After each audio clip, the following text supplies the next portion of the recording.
Shalom, welcome to this devotional in the name of Jesus. Shalom, इस devotional में आपका स्वागत है मसीह यीशु के नाम से। This morning as I was preparing, इस सवेरे के वक्त जैसे मैं तैयारी कर रहा I था suddenly noticed this is the 40th devotional. और अचानक जो है मुझे ये समझ आया कि ये 40वां डिवोशनल I है looked back with a smile. और मैंने पीछे देखा और मैं मुस्कुराया। Lord, did we start like this? ये परमेश्वर, क्या हमने ऐसा सोचा था कि ऐसे हम यहाँ तक आएंगे? We thought that maybe it's just a week, हमको ऐसे लगा था एक सप्ताह का ही होगा a maximum 21 days. या फिर 21 दिन का हो सकता Never है, expected anything beyond 21 days. लेकिन इससे 21 दिन से ज्यादा हमने सोचा भी नहीं था। But it is 40 days of devotional, लेकिन 40 दिन ये डिवोशनल का रहा है। 8 online services, 8 ऑनलाइन सभा, almost 49 days that we all are under quarantine. 49 दिन जो है हम क्वारंटीन में है। Anytime such kind of a thing happen, और जब कभी भी ऐसा होता है, any spirit-led believer always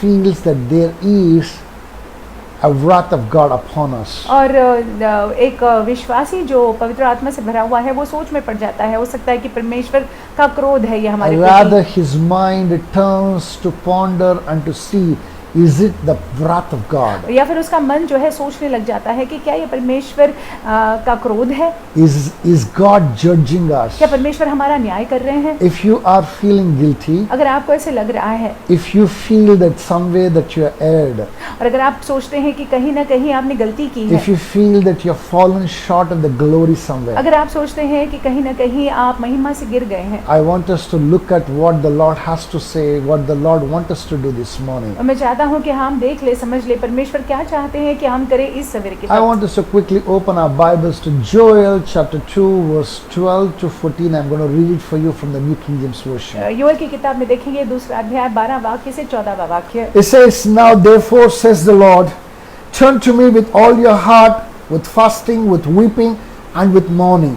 Verse 13, "So rend your heart and not your garment, return to the Lord your God, for he is gracious and merciful, slow to anger, and great kindness, and he relents from doing harm." Verse 14, "Who knows if he will turn and relent and leave a blessing behind him."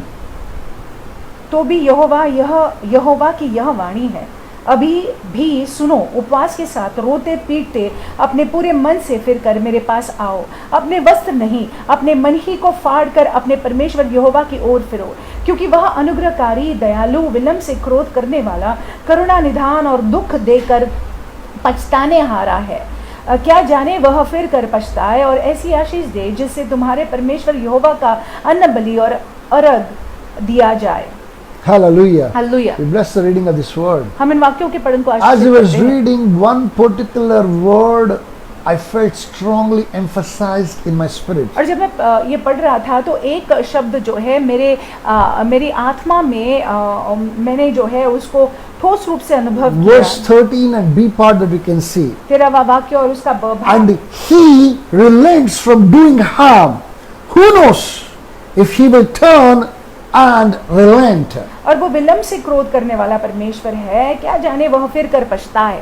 I said that let me just find out the meaning, actual meaning of relent. और फिर मैंने कहा कि ये पछताना, इसका मैं जो है शब्द का अर्थ जान। Relent means agreeing to something finally after initially disagreeing.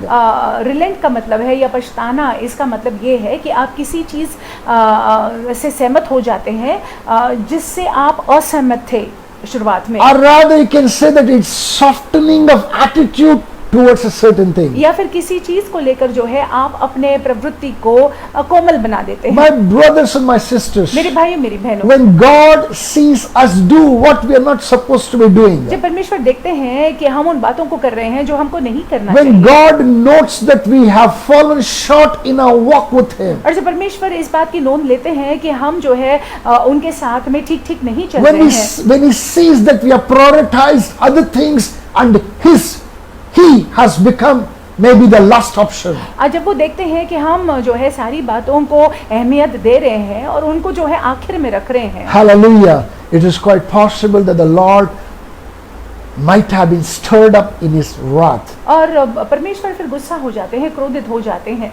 Praise God. परमेश्वर के नाम की If that स्तुति is हो। what you're feeling in your heart in अगर these days, इन दिनों में आपको अपने हृदय में ऐसे महसूस हो रहा in है, this time, इन समयों में अगर I ऐसा want us महसूस to हो रहा है, understand one thing. तो आप इस बात को समझ There's लीजिएगा। something that the prophet Joel teaches us this morning. और भविष्यवक्ता नबी योएल जो है कुछ सिखाते हैं हमको। You need to do two things. आपको दो बातें करनी जरूरी है। Number one, पहली बात, the first thing is पहली बात, you need to rend your hearts. देखिए आपने अपने दिल को या मन को फाड़ देना है। Verse 13 says very beautifully. तेरा वह वाक्य जो है So बहुत rend सुंदर your है। heart and not your garments. वस्त्र नहीं पर अपने मन ही को फाड़ दो। Those days what people would do उन दिनों में लोग क्या करते थे? when they are repenting जब पश्चाताप करते थे as a sign of repentance, तो पश्चाताप को दर्शाते they हुए would tear down their clothes वो अपने कपड़ों को फाड़ देते and थे they would put ashes on their heads और अपने ऊपर अपने सर के ऊपर राख and they डाल would sit देते थे down on the और ground. फिर जमीन पर बैठ They would जाते take थे up a fasting और वो उपवास को उठा लेते थे and they would mourn on the sin that they have committed. और जो पाप उन्होंने किया है, गलती उन्होंने की है, उस गलती को लेकर जो है वो शोक मनाते थे। But over the period of time, लेकिन आगे चलकर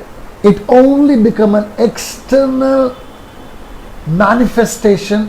Actually, they were not rending their hearts. आगे चलकर जो है ये केवल बाहरी रूप से दिखावे के लिए वो करते थे। उनका हृदय जो है उन्होंने परमेश्वर की ओर रखा हुआ नहीं था। They would tear down their clothes. वो अपने कपड़ों को They would फाड़ते तो put थे, the ashes on themselves. अपने ऊपर जो है राख को तो डालते They थे, would not shave. They would not pour oil on their head, and they would sit down in the mud.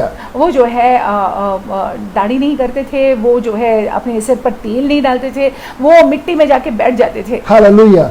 And anybody would look at them would say, wow, this person is repenting. और जो कोई उनको देखता तो ये समझ जाता कि ये व्यक्ति जो है वो पश्चाताप कर रहा है। But in truth, they were not repenting. लेकिन सत्य में देखा जाए तो वो God पश्चाताप knew नहीं कर रहे it. थे। God saw it. परमेश्वर इस बात को जानते थे, And परमेश्वर ने देखा भी उस बात को, And that is why the Lord says, और इसीलिए परमेश्वर यहाँ पे कहते listen, हैं, I do not want the rending of your garments, but I want the rending of your hearts. इसीलिए यहाँ पे परमेश्वर कहते हैं वस्त्र को नहीं लेकिन अपने मन को ही फाड़ दो मेरे सामने। Remember one thing, my brothers, आप याद रखिएगा मेरे भाइयों, you cannot fool God. आप परमेश्वर को मूर्ख नहीं बना God सकते is हैं। watching you. परमेश्वर हमको देखते हैं। You better, I better rend our hearts if you have done something wrong. अगर हमने कुछ गलती की है, पाप में अगर हम है तो हम अपने हृदयों को जो है फाड़े। If we have done something wrong, अगर we हमने better repent. अगर हमने कुछ गलत किया है तो हम पश्चाताप करें, मन को फिराएं। Number one, that we better rend our और hearts. पहली बात तो जो है हम अपने मनों को जो है फाड़े। Number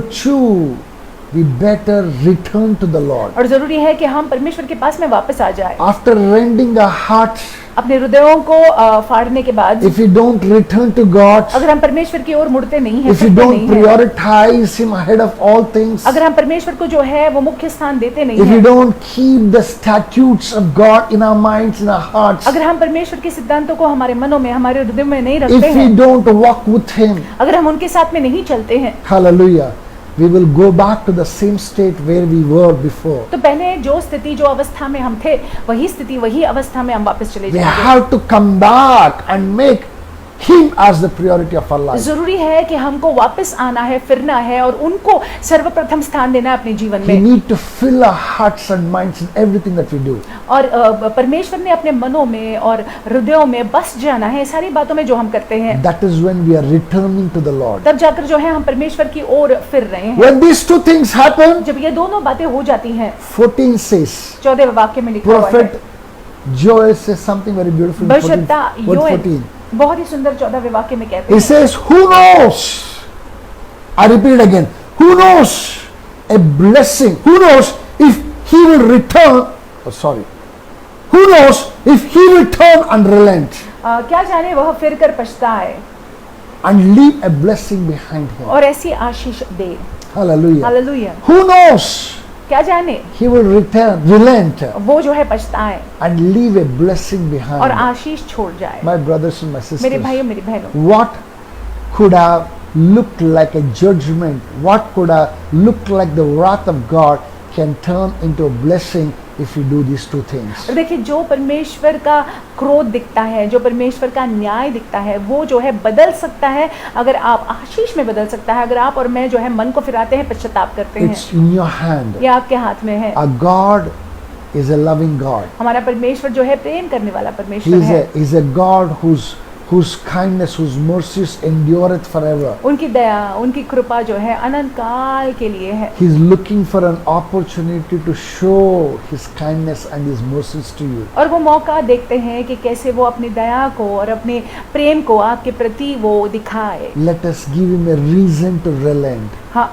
हम उनको कारण दे कि वो पछताए हमको Let लेकर, us give him a reason not to harm us. कि वो हम पर कोई विपत्ति को आने न दे। Let us give him a reason not to judge. हम उनको कारण दे कि वो हमारा न्याय न करे। With that, I want us to go into the day. और इसी के साथ साथ हम चाहते हैं कि आप दिन का सामना करिएगा। Let the Holy Spirit speak to you more deeply concerning this. पवित्र आत्मा और गहराई से आपसे बात करे। Hallelujah. Hallelujah. Let's go into the day and let's go into the week with this. और सप्ताह में और दिन में हम जो है इसके साथ जाते हैं। God bless you. परमेश्वर आपको आशीषित Have a रखे। great day. आपका दिन बड़ा आशीषमय And have a जाए। wonderful week. आपका सप्ताह बड़ा आशीषमय जाए।